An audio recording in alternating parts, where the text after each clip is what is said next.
for today's video guys, mag-unbox ito sa itong i-order ng spark plug guys no sa njkonline.ph. So muna ni guys ang ato ang spark plug na i-order kay talyado na ato ang kinan. So muna ni guys ang resibo. So kung ipakita sa inyo guys ang kantidad of 706.99.99. So atong i-open guys ang spark plug. So mao ba dyan itong i-order. So wow guys no ang spark plug ato ang i-order. So bago pa kayo guys no. So Injiki then yung brand ano guys no, Injiki G-Power. So pag-install na ta guys itong sakyanan. So ang una guys, so tatago na to ning upper nga cover sa ato ang sakyanan para dito na to itangtang ang bolt sa sakyanan guys sa spark plug guys no.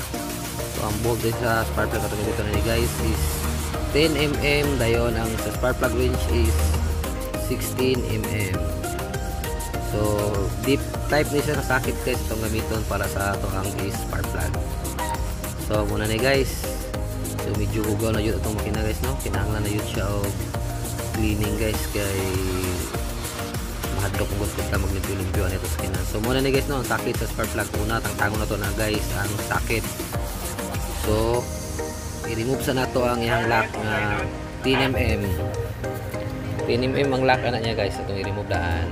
So pawala dahil remove na guys no, pawala ang remove na niya. So pawala, tapos tangtango na to ang sakit, ito na to na siya guys.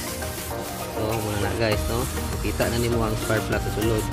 So muna niya ang walang sakit niya sa silbi sa spark plug. So magamit pa og deep type na sakit guys. So pawala ang tuyo na guys, pawala ang iyang patangtang. So muna na tong spark plug na ilisan na to guys, medyo hugaw na guys no, kay sobra 3 years na siya guys na pa na ilisan. So ikadua guys no, mga po na siya guys. Okay, tangtang hasta ang ikatulo. So ito na lang i-shortcut guys para dili kay taas-taas ang video.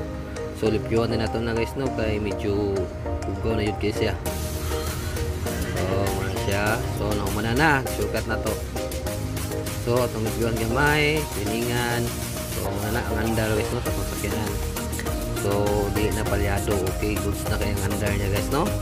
That's all guys, thank you for watching, bye bye.